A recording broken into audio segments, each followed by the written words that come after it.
So, if you ever want to have a whole bunch of people's opinions about the right way to have a wedding, the best thing to do is to tell people you're getting married, because as soon as we tell people, everyone takes this as their personal, hand-delivered invitation to tell us exactly what we must do. You must line the aisles with candles, Peter. We're trying to keep things small and simple. But Peter, says Dorothy's best friend, Nikki, you have to have candles. Otherwise, how will the half-blind love demon transcribe your names in the book of eternal devotion? Ooh, Dorothy cringes. I forgot about the transcription of names. I've been planning my wedding since I was 4 years old. Of course, all of my bridesmaids were dragons, and I was marrying the chupacabra, but I know firsthand how tensions can rise when you're planning a wedding. That's why me and Chupi couldn't make it work. A Most Blessed and Auspicious Occasion by Raphael Bob Waksberg. But the main thing that everyone has an opinion about is when in the ceremony to sacrifice the goats to the stone god. You want to do it early, says my mother. That way you get out of the way and everyone knows the stone god has been appeased and that this is a legal and blessed marriage. Are you kidding, says my little brother. He's studying to be a goat slaughterer at the university, so of course he has a lot of ideas about everything. You have to do the slaughtering at the end, otherwise you're going to slip in goat guts while you're doing the dance of the cuckolded woodland sprite, and the blood's going to get all over your marriage clothes, and the video's going to end up on one of those wedding fail blogs. I don't have the heart to tell him. We're not even planning on doing the dance of the cuckolded woodland sprite, and we probably won't be wearing traditional marriage cloaks, and we definitely aren't hiring a videographer. Really, the only thing stressing me out is the goats thing, says Dorothy on the drive home, and all of a sudden, I have a crazy idea. You want to just not sacrifice any goats? Dorothy is silent for a moment, and I know that as soon as I stop the car, she's going to get out and run away, and the next time I see her is going to be on some trashy tabloid with the headline, "My fiancé didn't want to sacrifice goats!" But instead, she says, "Can we do that?" She smiles, and I say, "We can do whatever we want."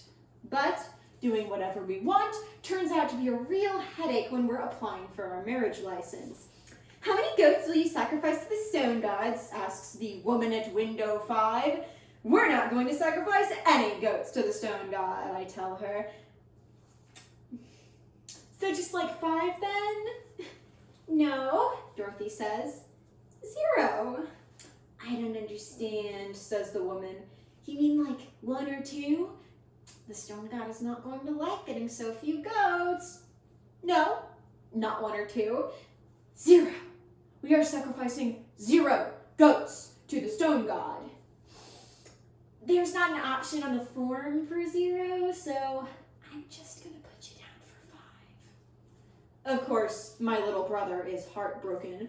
"What am I supposed to tell all my friends in goat slaughtering class when it gets out that my brother isn't sacrificing goats at his wedding? I'll be a laughing stock." "It's not about you," I tell him. "None of this is about anybody except for the 2 people who are getting married to each other." "You seem tense," says my mother. "You sure you wouldn't feel better if you just sacrificed 10 goats? Why don't you meet with a wedding planner? Maybe having someone else to talk to will help ease the tension off the 2 of you." So we set up a meeting with Clarissa, the planner of weddings. "The first thing you need to know about us," Dorothy says to Clarissa, the planner of weddings, "is that we're really not interested in a big, complicated extravaganza with a lot of moving parts." "Okay," says Clarissa, "what are you looking for?" "It's very simple," I tell her. We walk down the aisle, Dorothy looks beautiful, I'm wearing a suit, the officiant says a few words about love, then I say a few words, then Dorothy says a few words, maybe Aunt Estelle reads a Gertrude Stein poem. Then the officiant says, well, do you love each other? I say, yep. Dorothy says, yep. And then we kiss and everyone claps and then we dance. I love that, says the planner of weddings. It's special, it's specific to you, and it means something. I do want to circle back to the whole not having a big ceremony thing. How solid on that idea, 1 to 10? 10, I say. 10, Dorothy says. Okay, I love that you two are on the same page. I have to make sure to think of all this practically, though, because, well, part of the reason for having a big ceremony is that it can get interrupted at any time with some weeping and flailing and shouting of lamentations by the shrieking chorus. The weeping and flailing and shouting of lamentations can go on for at least 20 minutes, so if you don't have enough other stuff going on, suddenly the whole thing becomes about the shrieking chorus, and then you're not getting that special small feeling that you're looking for. But that's part of what I'm saying.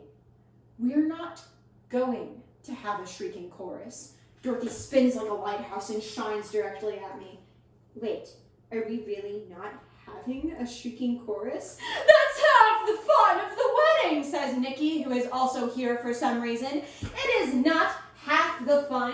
Literally 50% of the fun is that you never know when the sudden weeping and flailing and shouting of lamentations by the shrieking chorus is going to start. If you don't have a shrieking chorus, why are you even having a wedding? Because we love each other. I feel like if I have to say it one more time, I am going to start weeping and flailing and shouting lamentations all by myself.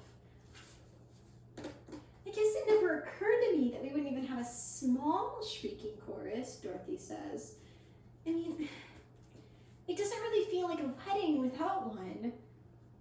So I hightail it to the divinatory Rune Company and take the elevator all the way to the top, where Dorothy's father is in his office. Peter, what can I do you for? Well, it's about the wedding. Oh, it's about money. Oh. Peter, I really wish you'd reconsider about the goats. This throws me for a loop. I thought the goat thing was settled. As per the goats of it all, I start to say, but am immediately thrown off by starting a sentence with, as per the goats of it all. That was a poor choice. I thought I could pull it off. I couldn't pull it off. Listen, I get it. At our wedding, we wanted to keep things small, so we only sacrificed 12 goats. But if you don't sacrifice any goats, the stone god is going to get angry, and he's going to put a curse on your house, and your first baby's going to come out at you. Now that's something I simply will not allow. He starts scribbling in a checkbook. I'll tell you what, you want goats? I'll pay for the goats, however many goats you want. I'll even throw in a sizable chunk on top for the slaughterer. And I like to think I'm a reasonable man, but no daughter of mine is getting married at a wedding without goat slaughter. Now, let me tell you, I thought Dorothy was beautiful before, but when I'm standing at the altar and I see her walk down the aisle, the stained glass windows behind her, well, I could live to be 100. It would still be the loveliest thing I'd ever seen. My little brother does the goat sacrifice himself.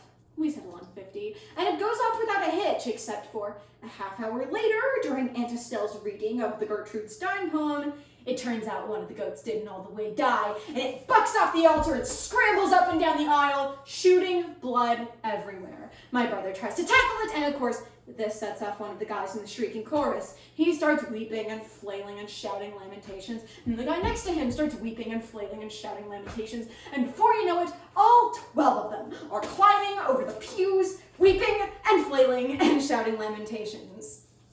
Meanwhile, Aunt Estelle is still reading the Gertrude Stein poem, and she doesn't know what to do, so she just starts reading it louder.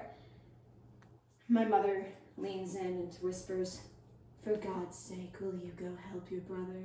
So I run into the aisle, and my brother chases the goat right into my arms. I look at my bride, who is standing at the altar, frozen, mouth agape. She looks at me like, "Can you believe this?" And I look back at her like, well, what did we expect? The goat convulses in my arms, and she starts laughing. And then she sticks her arm up and juts her chin out like she's about to start doing the dance of the cuckolded woodland sprite. And then I start laughing. She's laughing, I'm laughing, and I swear to God, I am the luckiest man in the world.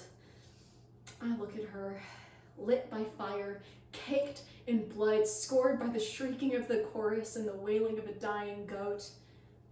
And I wish I could marry her again. I wish I could marry her 100,000